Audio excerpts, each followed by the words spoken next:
Buenas tardes, amigos. La tercera fase del retorno progresivo a las aulas marca la jornada de hoy. ¿Qué tal, Gaby? Hola, Steffi, amigos, bienvenidos a Televistazo.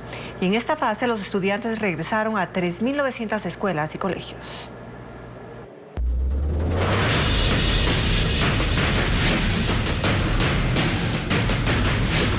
Clases, un retorno casi normal.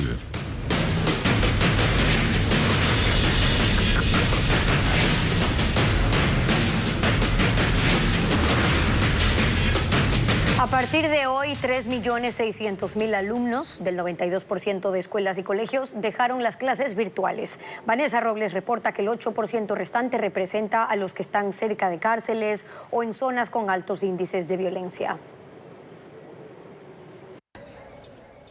Como parte de la fase 3 del retorno a clases, este lunes 29 de enero volvieron a las aulas los estudiantes de 3.900 escuelas y colegios del país. A la fecha, son 14.704 establecimientos en todas las provincias del Ecuador que ya están en modo presencial. Según la planificación del Ministerio de Educación, para el régimen Costa Galápagos, restan 3 semanas del cronograma escolar, ya que el año lectivo finaliza el 19 de febrero.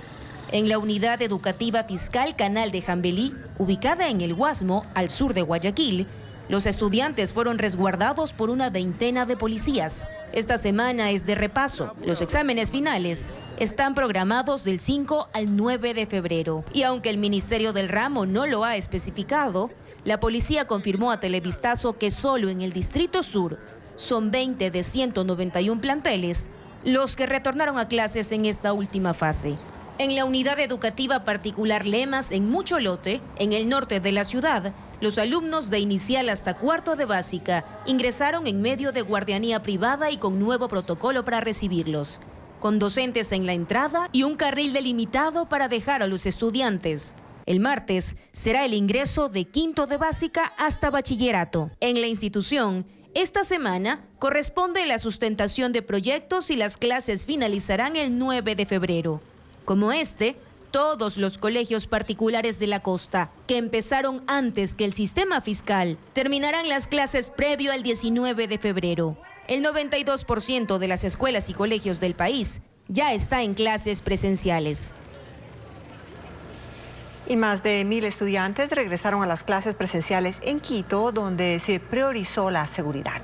Las unidades educativas trabajan con la policía en planes estratégicos, como nos informa Carla Delgado. 1.064 unidades educativas de Quito ya se encuentran en modalidad presencial. Y aunque la normalidad ha retornado a esos establecimientos, las disposiciones para todos son claras. Implementar estrategias para garantizar la seguridad de la comunidad educativa. La policía es una pieza clave. Más de 3.600 uniformados trabajan en prevención y seguridad con las escuelas y colegios de la capital. El comandante del distrito dice que es una nueva tarea.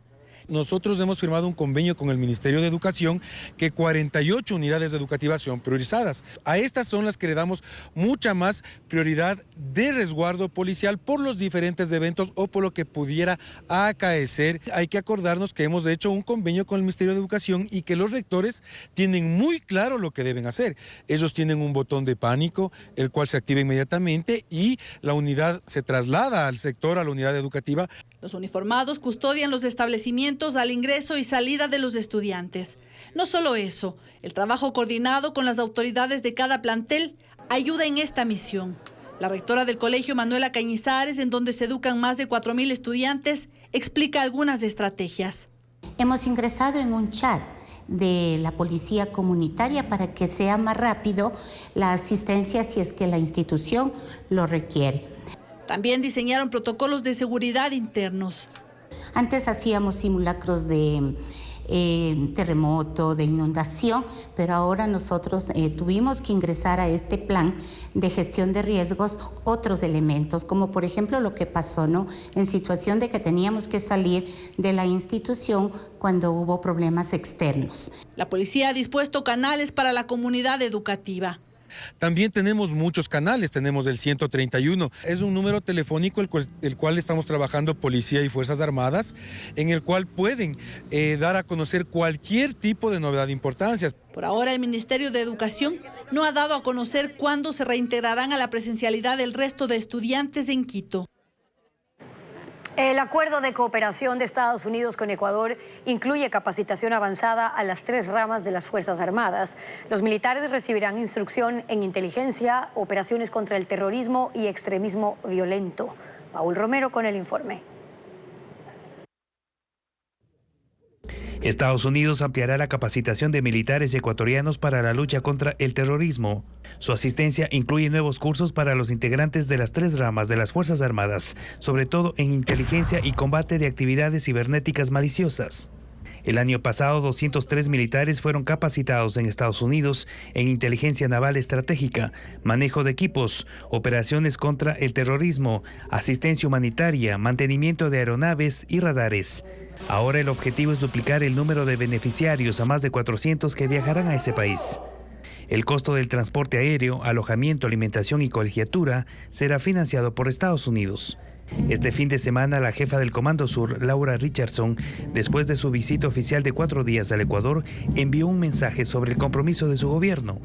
Ecuador es un socio democrático, valorado y respetado. Los vínculos entre nuestros ejércitos son tan fuertes, así como los vínculos con nuestros países y ciudadanos. Apoyamos al pueblo del Ecuador mientras trabaja para fortalecer su seguridad y derrotar a los grupos criminales que buscan socavar la estabilidad y seguridad en Ecuador y la región. Estamos unidos. El primer curso de capacitación de Estados Unidos en 2024 se realizó durante las primeras semanas de enero. Expertos del Servicio Secreto entrenaron a 32 integrantes de la Policía Nacional y de las Fuerzas Armadas sobre medidas de protección a dignatarios. Esta semana la Fiscalía escuchará a los procesados del caso Metástasis. Fijó más de 30 versiones. Quienes están presos, como el expresidente del Consejo de la Judicatura, Wilman Terán, deberán conectarse por Zoom, al igual que los prófugos como Javier Jordán, quien ya designó a su abogado en Ecuador. Jacqueline Rodas con los detalles.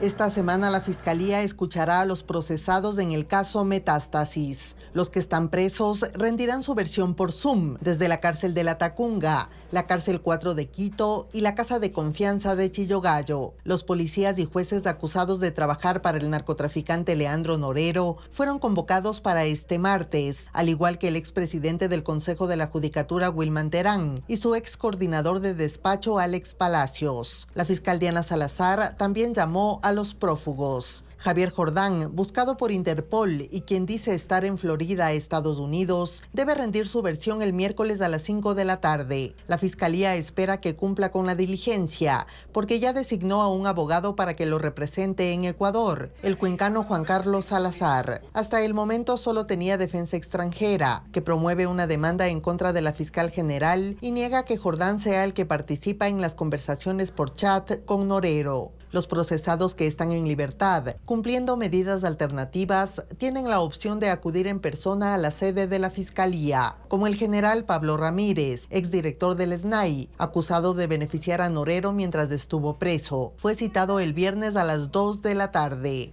Hasta el momento son 31 las personas convocadas. En otras diligencias ordenadas por la fiscal, el administrador y la empresa de seguridad de la urbanización Riberas del Batán, donde está la casa de Leandro Norero en San Borondón, deben enviar las bitácoras de ingreso y salida de personas entre mayo y octubre de 2022, cuando el bien estaba incautado, pero por los chats de la investigación ahora se conoce que el narcotraficante tenía el control de la casa, con la complicidad de funcionarios.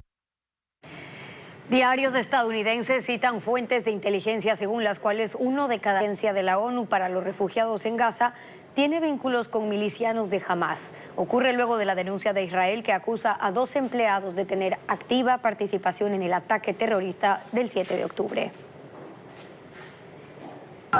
Desde que Israel denunció que al menos 12 empleados de la Agencia de Naciones Unidas para los Refugiados Palestinos participaron de la incursión del 7 de octubre, los diarios Washington Post y New York Times han publicado detalles como que algunos ayudaron en el secuestro de israelíes, coordinaron acciones logísticas para el asalto o proveyeron armas, mientras que por el rastreo de teléfonos celulares, otros estaban en sitios donde civiles fueron asesinados.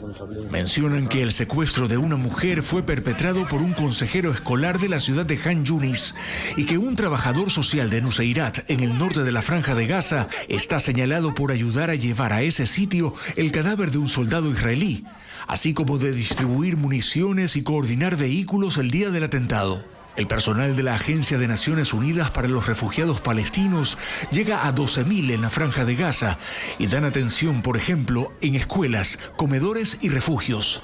La mayoría de empleados son palestinos y la publicación indica que el 10% de ellos, esto es, unos 1.200, tienen algún vínculo con grupos de militantes islamistas. El caso ha tenido consecuencias.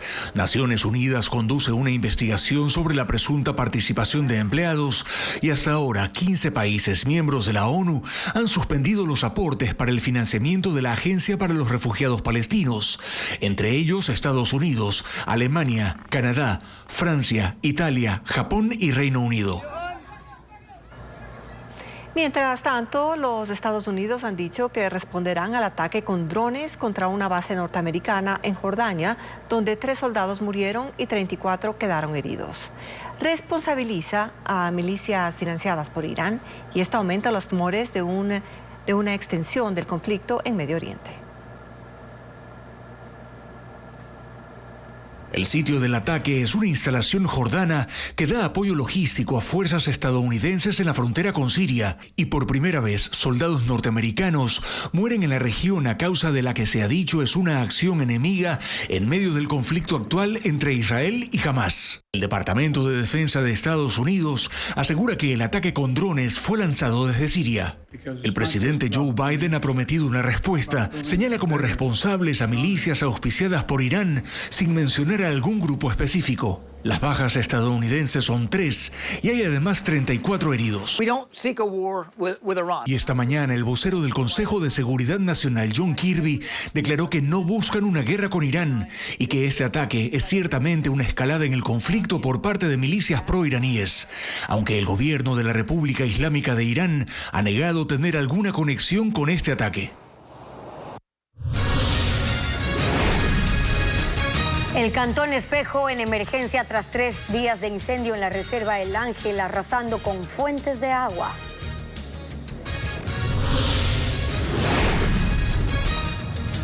También, ¿qué daños ha dejado la actividad eruptiva del volcán Sangay? Esto y más luego del corte. En la Asamblea no hay consenso sobre el aumento del IVA al 15%. Sin embargo, la norma puede entrar en vigencia por el Ministerio de la Ley, como ya pasó en el anterior gobierno. Patricio Díaz entrevistó a los legisladores. Las opciones sobre la ley para enfrentar el conflicto armado interno hasta ahora son 5. Que se apruebe el informe de mayoría, el de minoría del correísmo, el de minoría del Partido Social Cristiano, que se niegue y archive el proyecto o que entre en vigencia por Ministerio de la Ley. Para las primeras 4 posibilidades se requieren 70 votos. El informe de mayoría no tiene ese respaldo, incluye el incremento del IVA al 15% y eso lo rechazan el correísmo, el Partido Social Cristiano y Pachacutic, que suman 74 legisladores, por lo que sin ellos no hay forma de aprobarlo. El informe de minoría del correísmo necesita el apoyo de otras bancadas y tampoco lo tienen hasta ahora. Sus aliados socialcristianos van por su propio informe. Divididos entonces, no tendrían los 70 votos, para el uno ni para el otro. Queda negar y archivar el proyecto. Para ese caso también se necesitan 70 votos. En Construye, temen que eso tampoco se logre. Lo más probable es que estas 2 bancadas procuren lavarse las manos frente a su electorado, pero que estén acordando el desacuerdo, entre comillas, con el presidente para lograr que se pasen más impuestos. Según la ley, si la Asamblea no toma una decisión y transcurren los 30 días previstos para la aprobación de un proyecto de ley urgente, este entraría en vigencia tal cual lo envió el presidente de la República, sin los cambios o modificaciones que haya realizado la Asamblea.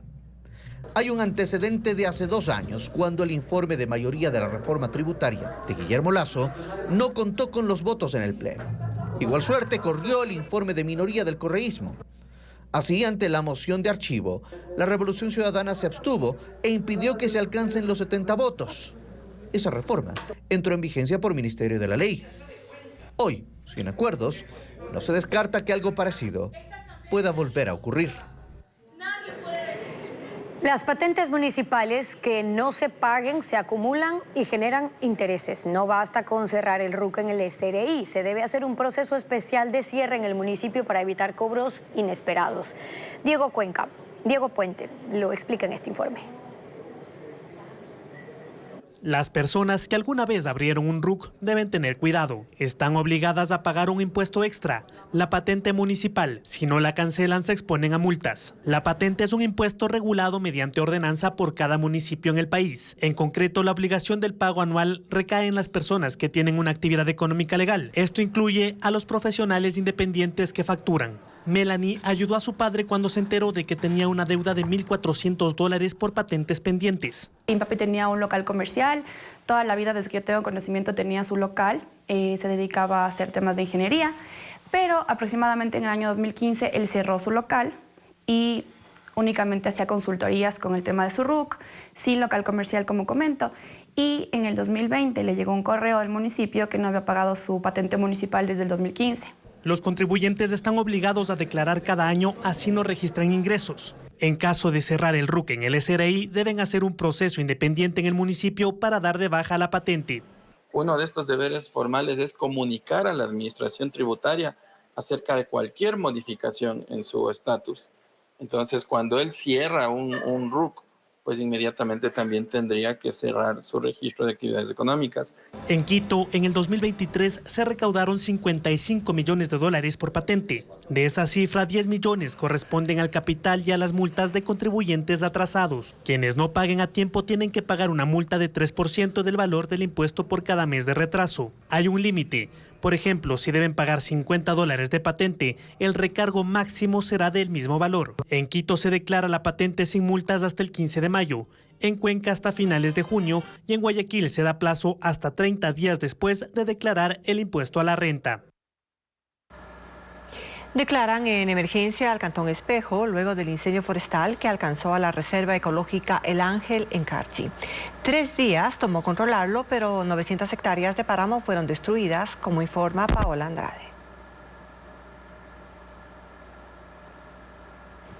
El incendio forestal en la Reserva Ecológica de El Ángel, ubicada en el Cantón Espejo en Carchi, se mantuvo activo 80 horas, consumiendo 794 hectáreas de páramo. Este lunes, cerca de 100 bomberos de Riobamba, Quito, Ibarra y Carchi, junto con 100 guardaparques y voluntarios, iniciaron un nuevo ascenso y caminaron 3 horas por la montaña para llegar a la línea de fuego. También se unió personal militar del Batallón de Infantería Mayor Galo Molina y un helicóptero de las Fuerzas Armadas que sobrevoló la zona para confirmar el estado de la emergencia. Esta mañana se reunió el Comité de Operaciones de Emergencia liderado por el alcalde de Espejo, Arnaldo Cuacés, quien anunció que luego de 3 días de un intenso trabajo y gracias a la unión de 200 personas, se logró controlar el incendio y se declaró en emergencia al Cantón Espejo. A la predisposición del personal, que se ha unido y ha unido sus esfuerzos para prestar este contingente y esta colaboración y en cierta manera dejarlo el incendio totalmente liquidado. El fuego ha dejado calcinados a millones de frailejones.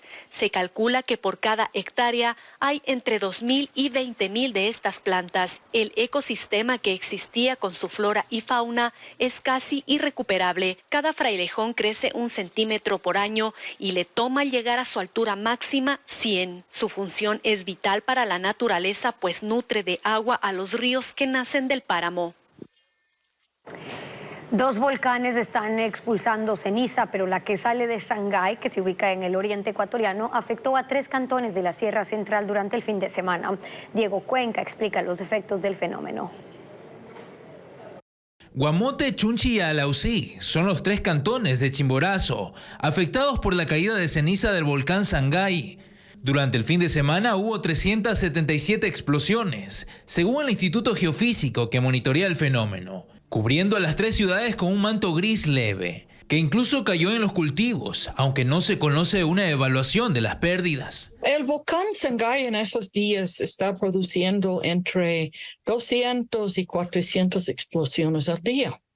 Esas explosiones generalmente mandan una columna entre 1,000 y 1,500 metros por encima del cráter. Los vientos llevaron la ceniza hacia la Sierra Central y parte del oriente ecuatoriano, como Macas, en Morona, Santiago, donde se ubica el Sangay, que está en alerta amarilla, según la Secretaría de Gestión de Riesgos, por su constante actividad.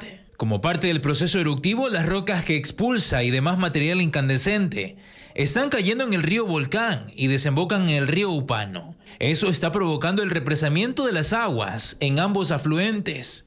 Está muy turbio el agua, está mezclado con esas cenizas y probablemente, es un proceso natural, pero la verdad es que el agua pierde su pureza, ¿no? Otro de los volcanes activos es el Reventador, en Napo, que cada día realiza hasta 40 explosiones, generando columnas de ceniza de 1,000 metros de altura por encima del cráter. Sin embargo, las autoridades sostienen que el volumen es pequeño. Este lunes, al menos 8 técnicos del Instituto Geofísico se movilizaron hacia esa zona para monitorear también los sismos.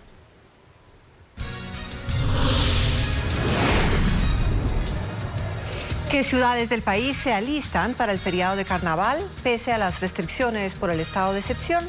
Al volver le contamos la agenda. Y en Italia, Venecia dio inicio a su tradicional carnaval. Luego del corte veremos el colorido desfile. En Manta, las instalaciones de la Fiscalía sufrieron un atentado este lunes al mediodía. Según información preliminar, desconocidos dispararon contra el edificio ubicado en ese cantón de Manabí y dejaron panfletos con amenazas de una banda narcocriminal catalogada como terrorista por el gobierno. La Fiscalía indicó que el ataque no dejó heridos y que ya investiga el hecho.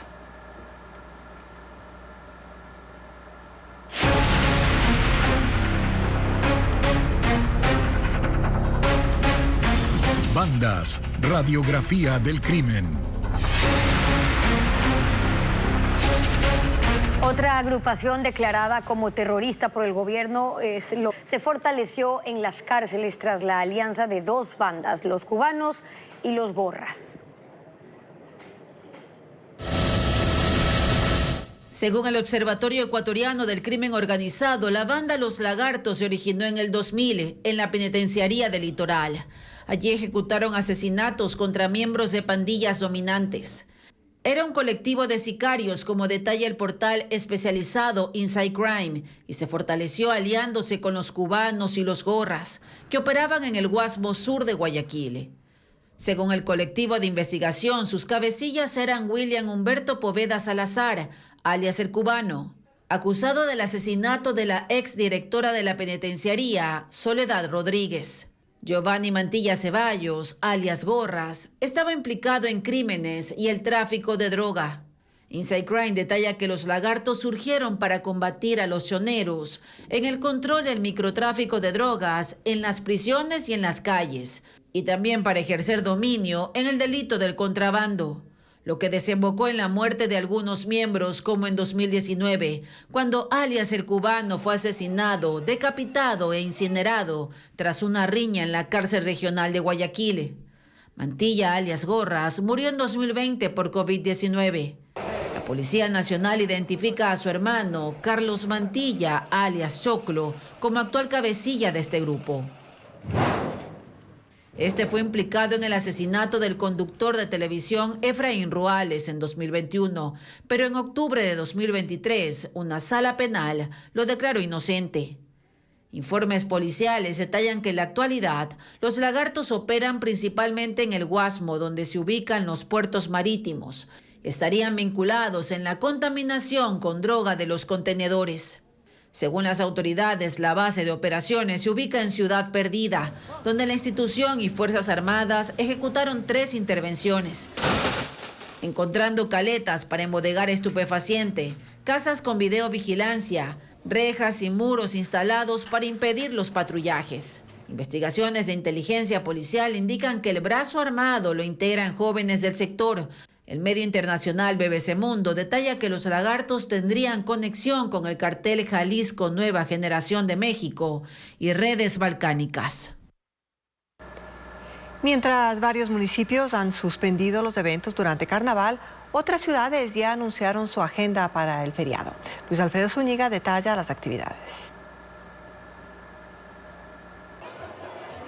El feriado por Carnaval se dará entre el sábado 10 y el martes 13 de febrero. En medio de las restricciones y el semáforo establecido por el gobierno, hay cantones que ya tienen definida su agenda. En Salinas, provincia de Santa Elena, se han confirmado hasta el momento 9 actos públicos. Entre esos están: el domingo 11 de febrero habrá un festival gastronómico desde las 10 de la mañana en el sector de Las Palmeras. Ese mismo día, a la 1 de la tarde, en el malecón de San Lorenzo, se dará una murga carnavalera. Y a las 5:30 de la tarde inicia un concierto de salsa en el sector del aeropuerto. El lunes 12, a las 4 de la tarde, habrá un desfile artístico y cultural en el malecón de San Lorenzo. Por la noche, se dará un festival de luces en el malecón de Chipipe. En la ciudad de Esmeraldas se ha confirmado el rumbatón del 11 al 13 de febrero, desde las 9 de la mañana. En este evento habrá música y gastronomía, mientras en Atacames se dará el Color Fest el 11 y 12 de febrero con DJs en vivo a partir de las 10 de la mañana.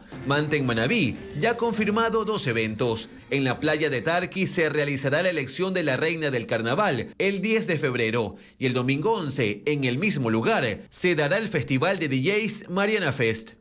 En Cuenca se ha confirmado al momento el jueves de compadres y comadres del carnaval, a realizarse el 8 de febrero en el Estadio Alejandro Serrano a partir de las 3 de la tarde. Y el sábado 11 habrá un desfile carnavalero en el centro histórico a las 9 de la mañana. El municipio aseguró que una agenda completa se anunciará en las próximas horas. La decisión de realizar o suspender eventos en feriado varía en cada cantón, debido a que el gobierno decidió que las autoridades evalúen caso por caso.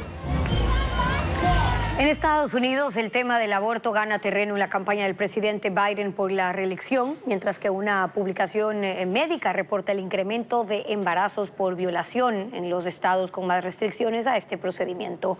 Ileana Suárez informa. Tras la revocatoria del derecho constitucional al aborto en 2022, cerca de 520,000 violaciones condujeron a más de 64,000 embarazos no deseados. Así lo apunta la revista JAMA Internal Medicine, basándose en encuestas federales sobre crimen y violencia sexual. El estudio revela que 91% de los embarazos relacionados con violaciones ocurrieron en estados donde el aborto está restringido, mientras que un 9% ocurrieron en regiones donde el aborto por violación está permitido, siempre y cuando el caso haya sido denunciado a la policía. De los 50 estados, Wisconsin tiene prohibición absoluta. Otros 14, como Texas, solo permite el aborto cuando la vida de la madre está en peligro.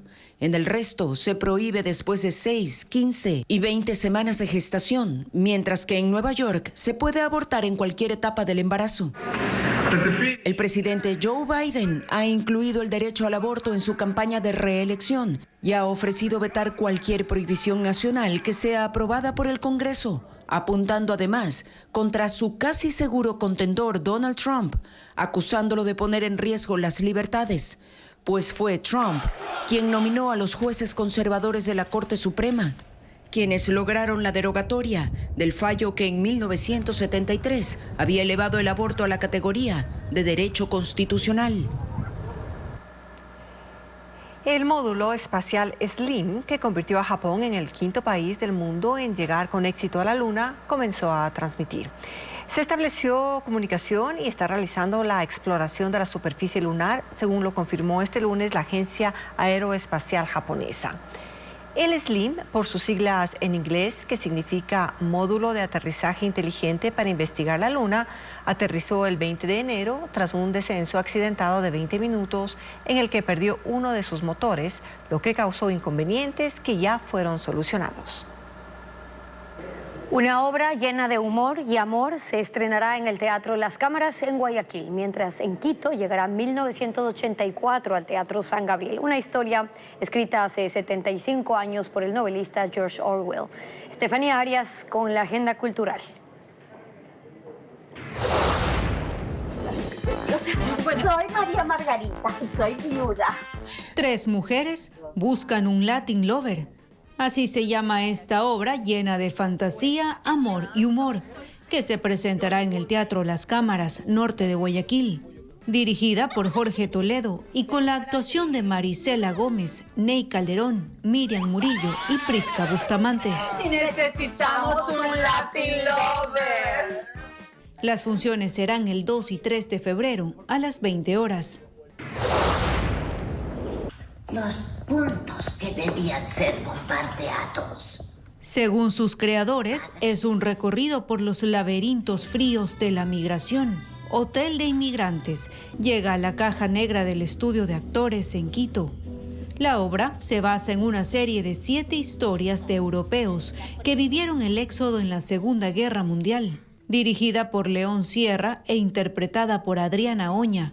Las 3 últimas funciones serán el viernes 2 de febrero a las 19:30 y sábado 3 y domingo 4 a las 18 horas. La obra literaria de George Orwell, 1984, llegará al Teatro San Gabriel en Quito. La historia recoge el terror de vivir constantemente observados por el Gran Hermano, un estado militarizado. Distópico Teatro es el encargado de esta puesta en escena, que se presentará el jueves 1 de febrero a las 20 horas.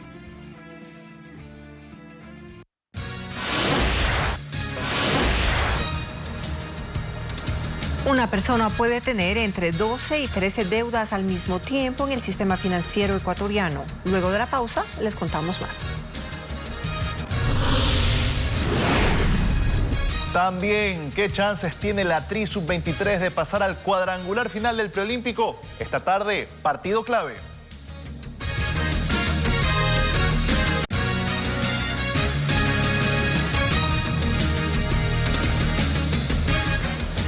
Este lunes se presentó el estudio La deuda de los ecuatorianos, una carga difícil de llevar, que concluye que los usuarios del sistema financiero se endeudan más y a mayor plazo. Adriana Bermeo con el informe. Los ecuatorianos se endeudan en plazos cada vez más extensos y en montos más elevados. Es la conclusión del informe realizado por la red de instituciones financieras con el apoyo de la Universidad San Francisco de Quito y la firma global de data Equifax. El estudio La deuda de los ecuatorianos, una carga difícil de llevar, se conoció este lunes y resume en 3 puntos el comportamiento económico de la población activa entre el 2015 y el 2023. 1. Se incrementaron en un 19% los pagos con tarjeta de crédito de productos de consumo inmediato, como alimentos, diferidos a 6 meses. 2. Los periodos de financiamiento para la adquisición de vehículos aumentaron de 4 a 6 años en 13%. Y 3. Se incrementaron los plazos de pago de microcréditos a más de 6 años en 38%. Y es evidente que existe un consumo acelerado que va creciendo más rápido que la producción, más rápido que el empleo, y esto se está financiando en deuda.